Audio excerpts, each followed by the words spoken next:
It's your boy Trey Frazier, Maestro Styles, here with the Barbershop You. Sports Talk podcast. Make sure y'all follow us on our social media on Instagram at Barbershop Sports Talk Podcast and also on Twitter at Barbershop SPOR2.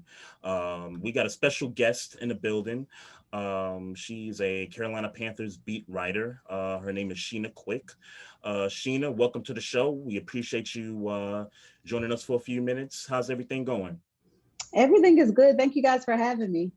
No problem, no problem. So I want to get started with this, and we'll get to some Panthers talk in a minute. But I remember a few weeks ago you had tweeted out that there was a mystery team that was involved or still interested in Deshaun Watson, despite all of the allegations that he's been going through up to this point. Correct. So my thing is this, and I'll start off with the question. Um, I'm of the mindset that Jalen Hurts for the Eagles is the starter. He should be, moving forward. There's a reason why they drafted him in the second round. Um, in your opinion, why do you think the Eagles was aside from it being Deshaun Watson, he's a top 5 quarterback. Why do you think the Eagles are still somewhat interested in Deshaun Watson despite the allegations that are going on? I mean, just what you said. You feel like he's a top 5 quarterback. They feel like they have a lot of draft capital as far as assets, future picks, and Jalen Hurts is going to be phenomenal in his own time. And I think that that's very attractive trade offer for Houston. It's not going to cost them a lot because Jalen Hurts is still on his rookie deal. So it makes sense when you kind of put all those different pieces together. I know that a lot of times people, especially fans and like media, they feel like a team is married to a quarterback because of where they drafted him. Sometimes that's true, sometimes that's not. Because when they drafted Jalen Hurts, Deshaun Watson hadn't publicly said he wanted to be traded. So I don't think you can omit the idea or the fact that he is Deshaun Watson. That is expressly, inexplicably why they are willing to trade Jalen Hurts. Just because it's Deshaun, you just cannot omit that factor and say, well, besides it being Deshaun, you can't. You can't because you don't know what they would have been willing to give up for Aaron Rodgers. Aaron Rodgers is on the move. Yep. But aside from him, that's the huge factor that you can't omit when discussing why the Eagles would want to trade Jalen Hurts. I think you have to look at it as not so much as why they want to trade Jalen Hurts, but more so why they want Deshaun Watson. I think that Jalen Hurts is just a piece of collateral in this entire situation. And I hate to phrase it that way or, refer to a human as collateral, but we're talking about trade assets. And when you think about it, That's a very attractive deal for Houston. You're trying to build your team up. You need those hella draft picks. It's been a dumpster fire in Houston for the last couple of seasons. So you need those. That's very attractive to you. You get a quarterback for cheap that could end up being your franchise quarterback. Get rid of Deshaun and whatever potential problems he could possibly pose in the legal aspect. We haven't really heard much about that since the names of the accusers were made public. But if you're Houston, I don't see how you don't make the deal. You have a disgruntled quarterback that does not want to be there. You can mold Jalen Hurts to be exactly who you need him to be, and you can draft up your team to be a contender if the rumored trades or the rumored future picks are in fact true, and that's what Philly is willing to deal. It's a no-brainer for Houston for me, from where I sit, but I don't cover Houston. I'm just telling you guys what I see from the outside looking in. Like, why not get a quarterback that you can groom to be your franchise quarterback? You can get them cheap, and you get hella picks. So, and to add more than that. Yeah, and to add more than that, I mean, it's a win for Philly. Damn all that. It's a win for Philly. Yeah. It's definitely a win for Philly because, win, lose, the draw. He's Deshaun Watson. Yeah. He's Deshaun Watson. You've added Devontae Smith. Absolutely. I guess my thing is that the Eagles came out and was like, yo, Jalen Hurts is our starter. And I get that's what they supposed to say. I know. Look, that being said, when we landed, this is right pre-COVID, when we landed in Indianapolis in 2020 for the combine, we landed to the news that the Panthers were saying that Cam Newton was their guy. Mm-hmm. Less than a month later, he wasn't their guy. Wasn't even on the roster anymore. So people are going to say they're supposed to say he's their starter and he's their quarterback, and they're throwing all the eggs in that basket. That's what you're supposed to do. It's your starting quarterback. I mean, and we're going to kind of get into that a little bit later as far as the Panthers and how they have handled quarterbacks. But Hello. you're absolutely supposed to publicly, even if y'all are squabbling in private, in public, it's a united front. That's your quarterback until he's not. So I wouldn't really place too much emphasis on that, because we see a lot of teams say one thing and do the complete opposite sometimes hours later. So yeah. And getting to the Panthers quarterback situation, right?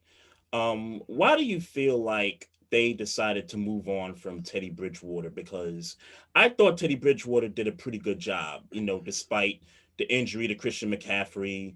The defense wasn't all that great. They were in a lot of games last year. I mean, I remember the Kansas City game. They could have won that game. The opener against the Raiders, they could have won that game. Why do you think they decided to pull the trigger on Teddy? Teddy didn't fit into what the Panthers needed him to fit into from the beginning. At the end of the day, like you said, he didn't have a horrible season, because when you look at stats, we look at personal stats. And I know the quarterback gets a lot of the heat for wins and losses, but at the end of the day, there's 10 other offensive players on the field with him. There's 11 offensive players on the defensive side of the ball. So it's a team effort. It's easy to attribute those wins and losses to the quarterback. When things are going great, quarterback gets the praise. When they're going bad, quarterback gets the blame, and that just comes with the position. But like you said, and I've been hammering this home to Panthers fans for the longest, I don't understand why they were so irate with Teddy Bridgewater's performance, because Teddy did what he's always done. He didn't bait and switch him. He didn't say, he didn't come into these lofty expectations. He's going to have, a 30, 40, 50 touchdown season. His career high was 14. He got you 15 last year. Yeah. He had the most passing yards in his entire career. But again, he's playing within the realm of who Teddy Bridgewater is. And in Minnesota, a lot of different pieces around him were put into place. So again, you look at those win-loss columns, you're like, oh, he was balling in Minnesota. He was doing what he did last year for the Panthers. It just wasn't enough. And it wasn't enough to overcome the youth of that team last year. And I thought that was a really, really tall order to task him with, even though Cam Newton went out injured. Those were huge shoes to fill. So he came in behind the 8 ball. He came in not being as, he didn't have a reputation for being mobile like Cam and getting you the rushing yards that Cam Newton would get you, or, throwing on the screen. He didn't have that level of athleticism that Panthers fans had grown accustomed to pre-Cam Newton injury. But Teddy Bridgewater was Teddy Bridgewater, and you can't really hold that against him. I hope he has an amazing career, in Denver, because it is very impressive what he was able to, bounce back from injury-wise. A lot of people that end their career.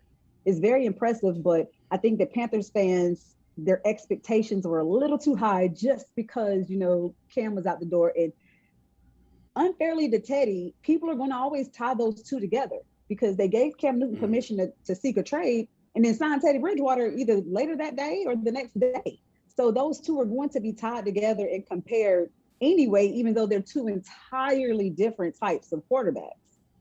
But that was just unfortunate for Teddy. He walked into a very tough situation. New coaches, only rookies were drafted, in the draft, and all. I'm not saying, of course, only rookies were drafted in the draft. But only defensive players. Y'all know what I meant. Only defensive players were added in the draft. You have the injury to Christian McCaffrey. The Panthers still hadn't addressed their O-line disparities. So there's a lot of factors that factor into how people perceive Teddy Bridgewater's time to have been in Carolina. But I've said it time and time again, Teddy Bridgewater was Teddy Bridgewater. He was, in my opinion, expected to kind of be a bridge quarterback until they found or drafted their forever quarterback. That's why it was a little vexing that they traded for Sam Darnold when they did. I was just about to ask you. Do you think they gave up too much for him? Do I think what? Do you think that they gave up too much for Sam Darnold?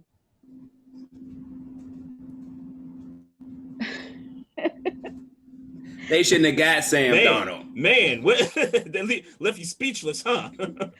No, it's just that they were literally looking at upside when it comes to Sam Darnold. And I feel like Matt Rule is on the hot seat if Sam Darnold does not succeed, because there's 2 quarterback trades in 2 years that did not go well. But to add insult to injury, if Justin Fields balls out in Chicago, Yeah. David Tepper, I don't feel like David Tepper is going to be all that happy. And I will say this, but the disclaimer, guys, is of course, they're not in pads yet. They're not hitting. They're not touching. I have not been impressed by Sam Darnold in OTAs or minicamp. Too many tip passes at the line, a couple interceptions, throwing into, tight coverage. And, but those are timing things that can be fixed. That's what they go to training camp for. And we won't be able to really assess where he is until people are in pads and you get to really see if that O-line is going to give him the protection that he needs, because right now in OTA they aren't. But that's just okay. Can I backtrack for a second? So you said, I guess this is my conspiracy theory, and you could tell me I'm dead wrong, and I'd accept it. So they get rid of Cam Newton and bring in Teddy Bridgewater. Teddy B.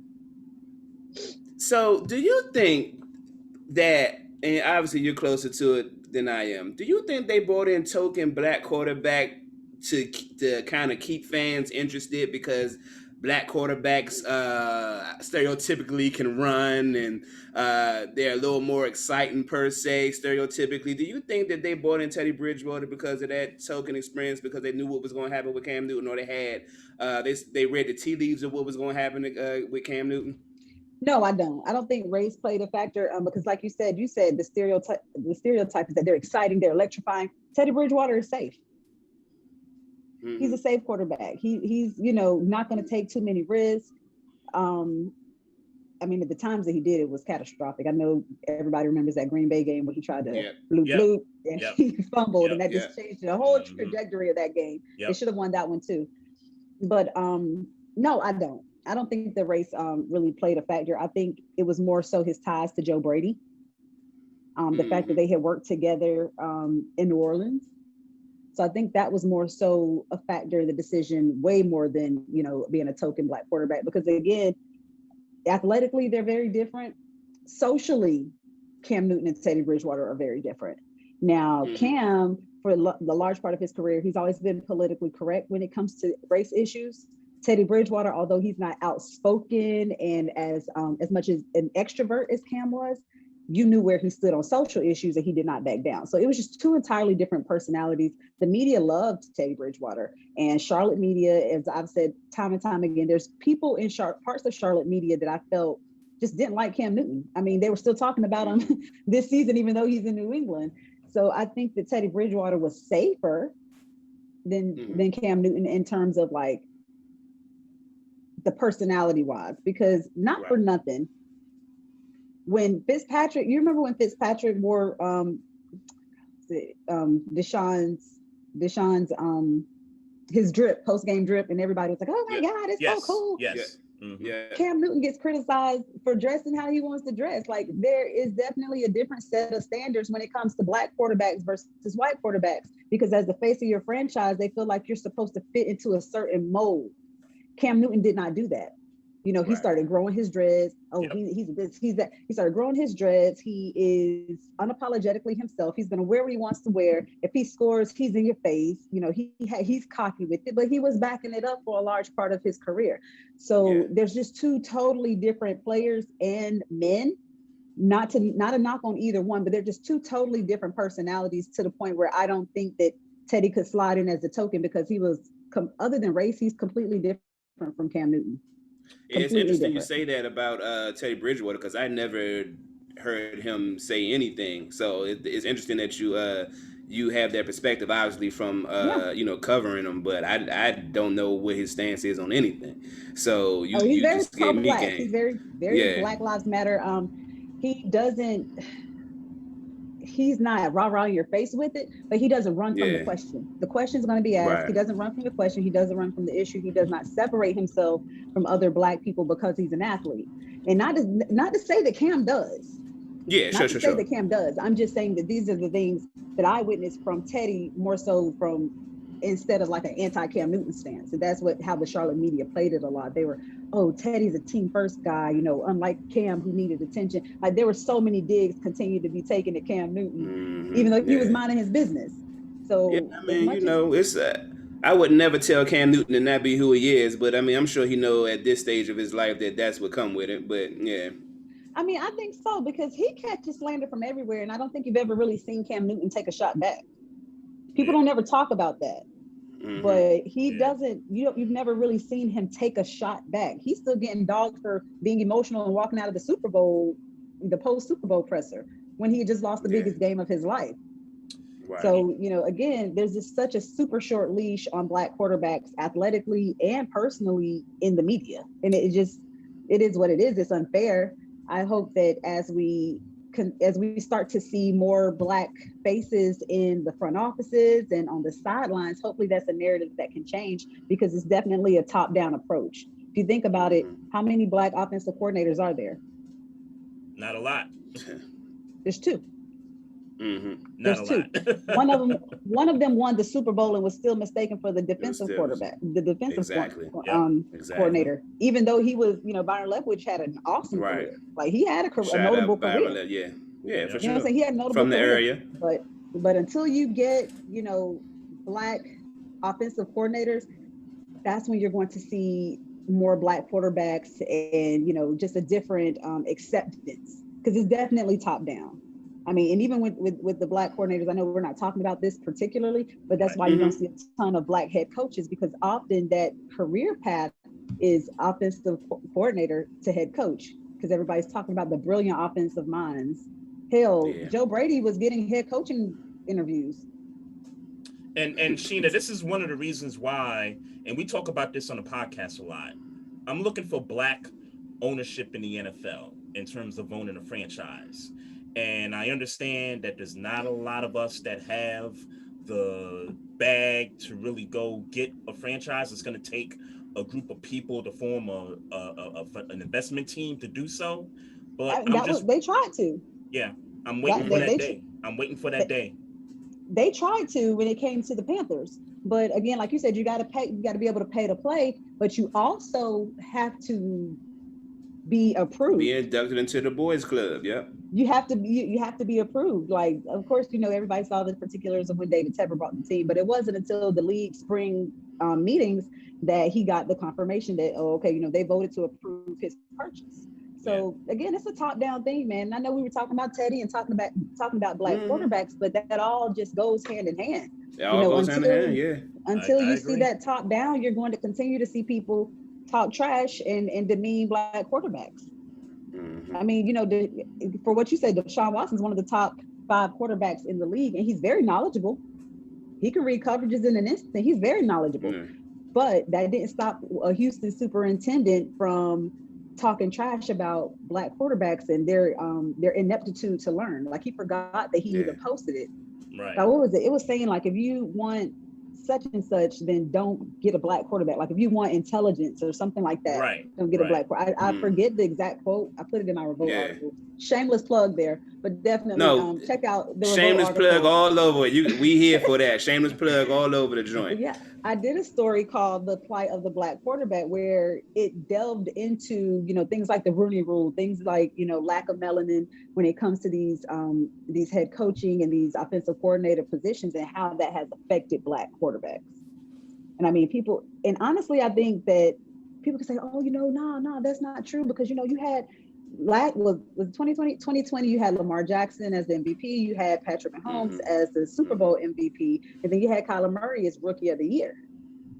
That's 3 Black quarterbacks, but that still doesn't mean that reputation has been disproven yet. No, not yet. And we got years to go before. Right, because we didn't get here in 2-3 years, so we're not going to get out of it in 2 to 3 years.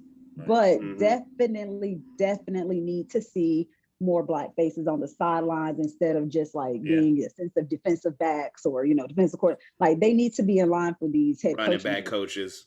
Yeah. And Sheena, I say this a lot, Sheena, but Jameis Winston led the league in passing his final year in Tampa, and he ends up getting a 1-year, $1 million deal to back up Drew Brees. Like that just seems crazy to me. I know More why so than him getting the 1 year to back up Drew Brees. I'm more offended about the fact that they started Taysom Hill over him. Yeah, facts. In Drew Brees' Facts. absence, because what? Facts. Like what? Yeah. Just the disrespect. Yeah. It was absolute disrespect. But I don't know if you guys are planning on talking about the NFC South, but I think that Jameis is going to have a breakout year in New Orleans under Sean Payton. I think so too. Yeah. I think so too. I hope you're right. That's a team to watch out for. They got it's pieces definitely a around team them. to watch out for sure. They get Michael Thomas back healthy. They have Alvin Kamara. Then they do have Taysom Hill. You know what I'm saying? Yeah. But he just don't need to be starting quarterback. He's a gimmick quarterback. He needs to come in for trick plays the way he's been doing. Like stay in your lane. Right. I mean, he's getting paid handsomely. You talk about Jameis's contract, and then you talk about Taysom's. Yeah. Well, they tried to report that as a fake contract, but who knows what the hell's going on behind the scenes? Taysom? Yeah. I like Shawty energy. I ain't gonna lie to you. Hey, can we get back to Carolina? Cause I want to. I want you to tell me about while we digging into the black versus white quarterback play. Can you tell me how you think Sam Darnold is going to do, and is Carolina fans going to miss Teddy Bridgewater soon? Well, I can start by saying I don't think they're going to miss Teddy. Okay. That was a bad breakup. They're not going to miss Teddy. They may get to 500, but at the end of the day, is that enough? Sam Darnold. Not when you got Tom Brady in the division. Darnold is not going to be enough when you have Tom Brady, and for what it's worth, you got Jameis Winston. You have Matt Ryan. Of course, the Falcons are always going to Falcon. That's just how it is. That's a fact. But that's a fact. Matt Ryan's going to get his yards. He's going to get his yardage. Like that. That's one thing he's going to do. He's going to get off on that yardage. He's gonna get his stats. It might not translate into a win. Julio going. He might not get it this year. Julio Kyle going. Pitts. Enter Kyle Pitts and Calvin Ridley. Everything, all good things must come to an end. That's true. Football is a slow churn. Yeah, that's a fact. That's a fact. Yeah, word. So I went briefly Twitter and IG digging when we heard that we had the interview. I just went briefly. I ain't go too crazy. But I noticed the constant theme of track. So I would have to assume that you ran track at some day in your life. Tell me about it a little bit. Many moons ago, but I ran track at NC State and Florida State. So I used to be a sprinter back in the day. I don't run anything but my mouth these days. That's it. I run nothing but my mouth these days. But I get my fill of track from my boys. They're coming into their own, and they're competing in AAU track. So I still get my track fix from watching them. That's what's up. And then we got I'm about to mess Shorty first name up, Miss Richardson, who is Sha'Carri, and she's dominating right now. Going to Tokyo, if I'm not mistaken. How you feeling about that? Tell me what's going on, because I'm gonna tell you one thing. I seen Shorty she still had the wig in, looking fire, nails, like Shorty doing it. I love her energy. I feel like, of course, track and field. We've had Allison Felix for 5. This is her 5th Olympics coming up. Phenomenal talent. Sha'Carri Richardson is a breath of fresh air that I feel like you haven't really seen that kind of vibrato in American sprint since like Maurice Green. Wow. Flojo. Of course, you're going to see the Flojo comparisons with the hair and the nails. Yeah, Sis is fly. Sis is fly, okay? She's not playing with y'all. I love that she's unapologetically herself. I mean, she took a couple knocks, but she'll get back going into a back and forth with people on Twitter. You get the old heads that are like, oh, she needs to be humble or she's not focused. You can be focused and still tell people that they got you effed up. It's called balance. That's a fact. And she's talking the talk. She's walking the walk. I love everything about Sha'Carri Richardson. I love that she is unapologetically herself. I hope she does amazing in Tokyo. Honestly, in my opinion, that's her race to lose. The Jamaicans gonna come with it. I love Shelly and Fraser Price. They're gonna come with it. I think before Sha'Carri, she was my number 1. But I got to go with the home team. She's doing amazing to only be 21 years old. Lost her mom, her biological mother, a week ago, and still went out there and crushed it like that. I love everything about it. I love that she's pointing at the clock. She's cheering before she finishes the race. So we don't even know how fast this woman can go. She went 10:65, like pointing at the clock the last 20 meters or so. So yeah, right. The world record, if I'm not mistaken, is still held by Flojo at 10:49. So that could be in jeopardy. And I think she is the person that's best in place to, obliterate that. So I'm definitely Team Sha'Carri all the way. No doubt, no doubt. Did I miss something, Sheena? Are you of Jamaican descent? No, I'm not. Oh, okay. When you said she's gonna bring it home, I thought you were saying that she's from your hometown or something like that. No. Oh, okay, okay. I'm from North Carolina. Oh, okay. From High Point. Okay. Home of Fantasia. North Carolina in the building. Like I said, home of Fantasia. That's our claim to fame now. Say that then. No, I'm from North Carolina, but yeah, I'm definitely rooting for Sha'Carri in Tokyo for real. No doubt, no doubt. Hey, Sheena, why don't you go ahead and let the listeners know where they can find you on social media and some of your other platforms. I know you're on radio also, and you do have a blog on revolt.tv. Is that right? Well, I have a sports column, a biweekly sports column, and it's called the Halftime Report, and I just kind of write about everything. Okay. I just did a story on transgender rights in sports, and it's such a sticky topic. I'm like, man, don't y'all cancel me. But I wish I would have read that before we came on, because I'm for the smoke. I ain't that famous yet. I ain't got nothing to lose. It hasn't been published yet. It'll come out soon. But it just examines both sides of the argument. It should probably publish between today and tomorrow. But it equally looks at both sides of the argument. Like, you can't, inclusiveness can't come at the expense of fairness for the other group, in my opinion. That's why it's such a really, really tight woven line between, it being fair for, this is another term, cisgendered women. That means women that identify with the gender that they were assigned at birth, and transgender women. We don't, bills that there's like about 35 bills right now trying to ban or prohibit or limit transgender women participating in female sports, just because it gives them an unfair advantage, because they do still have the levels of testosterone. The levels that we're really seeing it at are middle school and high school is where the legislation is kind of aimed at. And most times transgender women have not gone through any type of transition. So they still have normal male levels of testosterone in their body, which helps them to, of course, build muscle mass and recover faster. So they can train harder, they can train more often. And it unevens the playing field. No longer. 100%. The NCAA is offering they have to take testosterone suppression pills or some other way of suppressing the testosterone for a year. That's what the NCAA is proposing. But how do you even get looked at by the NCAA if transgender males that still have testosterone are whooping your ass? That's a fact. That's a fucking fact. There's sides to both arguments. You never want anybody to be left out. Of course, equality for all. There's so many different sticky parts and components of it that it's going to be hard to kind of navigate. But I do see that people are committed to trying to get close to appeasing both parties. I don't know when it's going to happen, how soon it's going to happen, or if it's even possible. But I do know that there is legislation in place as well as groups that are trying to find a happy medium. So that was my latest topic. I don't know. I don't know that there's going to be a happy medium. I think it's going to be very difficult to achieve. It is. Yeah, I think people are going to have to. Some people are just going to have to be mad, and time heals all wounds, because, not the. I already see the remaining meeting time. I already know, but what I'll say to that is, you're right. But what I'll say, because you know me, because I'll start the rambling, and next thing you know, we'll be 25. I do too, because I was supposed to be telling y'all how I felt about the Panthers' upcoming season. I done talked to y'all about everything else. Hey, no, it's all good. Listen. It's all good. We appreciate it.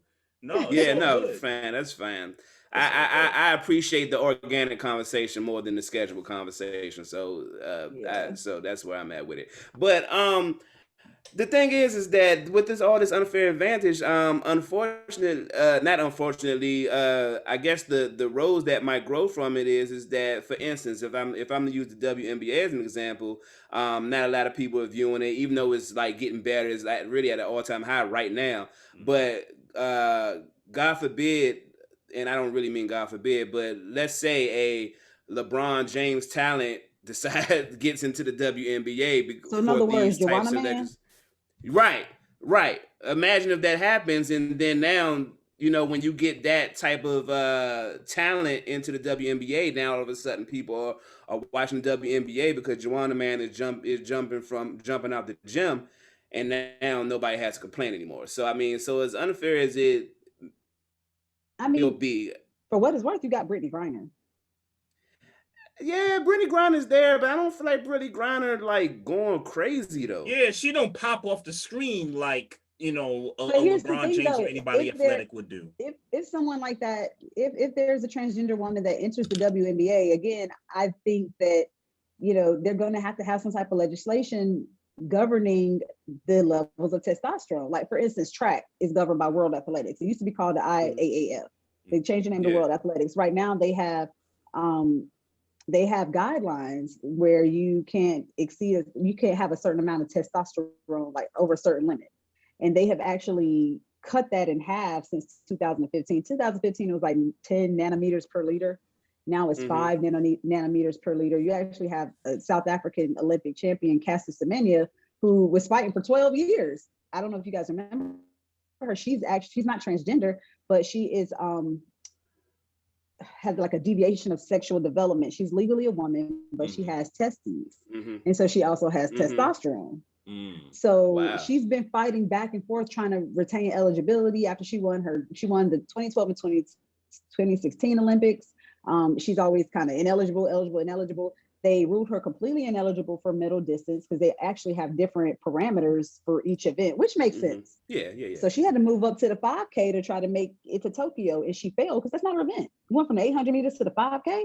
500, yeah, right. They even had tried to make her take a contraceptive pill a couple years back, and she had really, really down and off years because it was suppressing her testosterone. So if you get a situation in the WNBA where they say, hey, it can't exceed this level and you have to be on hormone suppression for X amount of time before you can compete, that's in an effort to make it mimic as closely biologically to a woman as can be, so that the playing field is a bit more level. So that's the happy medium that they're trying to get to, but it only exists right now in world athletics. I don't know what other sports they have placed those parameters, but if you do see something like that happen, where you might be a LeBron level talent, and then you take her testosterone away once she identifies as a transgender female, and perhaps that takes away some strength, perhaps that takes away some of, you get what I'm saying? So that's been the idea.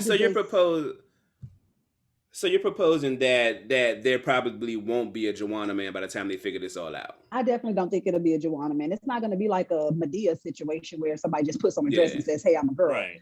Like, it's not that situation. Right. It's going to be a situation where this person identifies as a woman, feels that they are inherently a woman. Therefore, they're going to have to suppress their testosterone levels if they want to compete against women. Gotcha. Wow. Gotcha. Well, Sheena. So we got into that conversation trying to let you plug your stuff. Yeah, basically. We did. My bad. Basically. But I love it. I personally love it. My bad. But I am on Instagram and Twitter at Sheena_Marie, the number 3, the screen name for both of those. I have the biweekly sports column on Revolt TV. It publishes every other Wednesday. It's called Halftime Report. You guys can check that out. My Vashti Hurt and I do a joint podcast that's on the Riot Network. That's our Panthers podcast. It's called Quick Blitz. I am a regular contributor to Fox Sports 1340. That's the radio.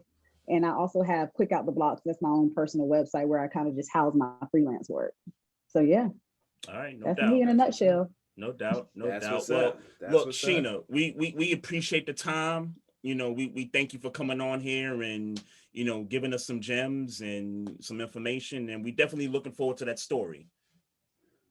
Awesome. Thank you guys for having me. Yeah. Thank you for being with us.